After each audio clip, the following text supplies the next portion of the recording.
आएंगे। मैं ये आज तमाम कारकुनान को ये बताना चाहती हूँ, मुल्क भर में किसी भी तरह की सूरत हाल के लिए आपने तैयार रहना है। खुदा ना खास्ता अब ये हरकत करेंगे तो अब हम लोग हर जगह पे हरकत में आएंगे। आप जिस के पास सोशल मीडिया है अभी ये मैसेज फैलाएं कि कारकुनान पूरे मुल्क में तैयार रहें।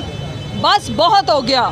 अगर अब इन्होंने हमारे लीडर के घर की तरफ देखा या कोई किसी भी किस्म का ऑपरेशन किया तो ये फिर खुद नताइज को भुगतने के लिए तैयार रहें इंशाअल्लाह। आज हमारे घर में पूरी लाहौर की लीडरशिप के घरों पे छापे इसलिए मारे जा रहे हैं, बेशुमार कारकुनान को इसलिए अरेस्ट किया जा रहा है कि शायद इनको लगता है कि हमें उठा लेंगे तो आप लोग आएंगे नहीं। ये इनकी भूल आपने ख़त्म करनी है। अगर हम में से सबको भी उठा लें तो आपने खान साहब के ऊपर पहरा देना है। आप लोगों ने अपने बीवी बच्चों फैमिली समेत यहाँ पे आना है और ये हमारे जलसे को नाकाम करने की नाकाम कोशिशें कर रहे हैं नालायक लोग। ये कैसा अजाब है कि इतने नालायक लोग हमारे ऊपर मुसल्लत कर दिए गए जो आधे घंटे के आगे देखने की जिनमें अल्लाह ने सकत नहीं रखी। दूर अंदेश तो छोड़ ही दें, जिनको पता है कि अगर अल्लाह ने सबब बना दिया, अगर ऐसा ना हुआ तो फिर क्या होगा। कल जो तमाशा इधर रचाया गया और जो ड्रामा इस्लामाबाद में रचाया गया, सलूट है, सलाम है हमारे इन भाइयों को जिन्होंने अपनी जान पे खेल के खान की हिफाजत की और उन बहनों को जो कल यहाँ पे बर वक्त आई। इंशाल्लाह हम अपने लीडर के साथ हैं, हम पाकिस्तान के साथ हैं और हम अपने खून के आखिरी कतरे तक पहरा देंगे, पाकिस्तान को पहरा देंगे। बड़ा जुल्म हुआ, नहीं होना चाहिए था जो कल खान साहब के घर पर रेड किया गया, लेकिन उसके साथ ही रात के टाइम में लीड की एक गाड़ी जो वो जलाई गई और किया गया, पुलिस वाले को मारा गया।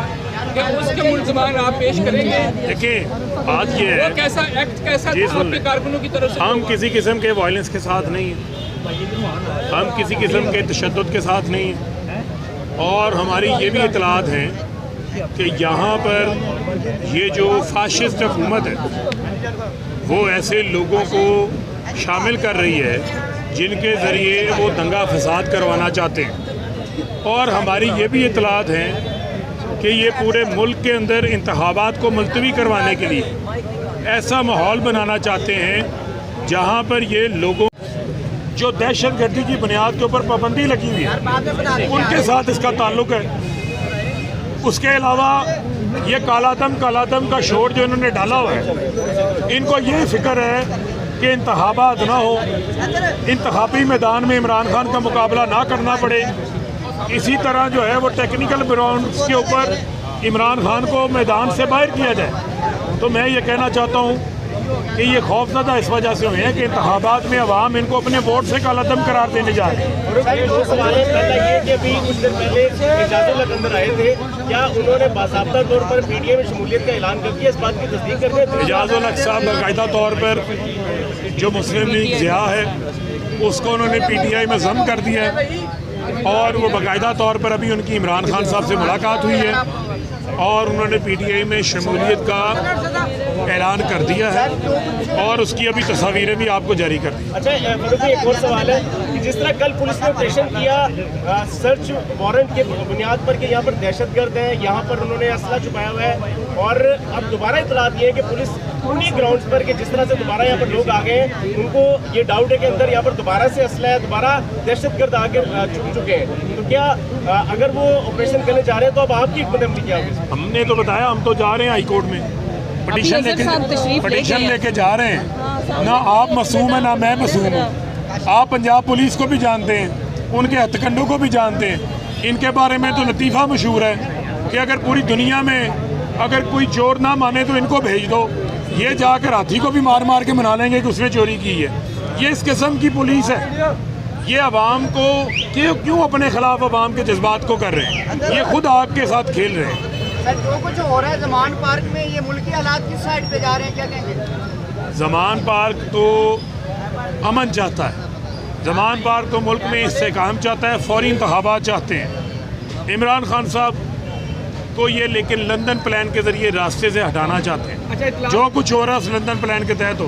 इतलात मिली है कि जो फरिश्ते जलसे में ना जाने के लिए मुताबिक रहनुमा और कारकुनान हैं उनकी 2 डिवीजन से 80 से ज़ायद कारकुनान की लिस्ट जारी हुई है और उस पर अमल शुरू हो चुका हुआ है।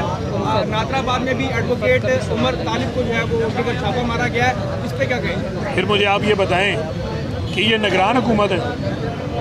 ये निगरान हुकूमत नहीं है, ये निगरानी वालों की हुकूमत है। मैं उनको कहता हूँ छोड़ें, इन चेहरों के आगे क्यों छुप रहे हैं?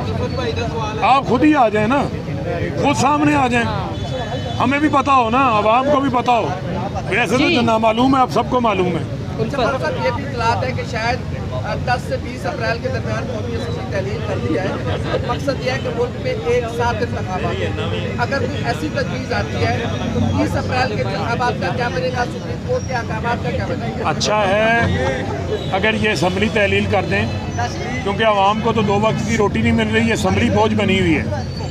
इस असम्बली से आवाम को कोई फ़ायदा नहीं हो रहा। और अगर मुल्क में, सुन लें, अगर मुल्क में इकट्ठे इंतखाबात के हवाले से कोई सीरियस संजीदा बातचीत होती है तो उसके ऊपर गौर किया जा सकता है, लेकिन उसके लिए फिर आपको आइनी तरमीम दरकार है, ये ज़हन में रखें। क्योंकि हम कोई आइन से हट के कोई गैर आइनी इक़दाम के साथ नहीं खड़े होंगे, लेकिन उसका सिर्फ एक रास्ता होगा, फिर सारी पार्लिमान में मौजूद जमातें इकट्ठी हों, आइन में तरमीम हो, फिर इकट्ठे इंतखाबात हो सकते हैं।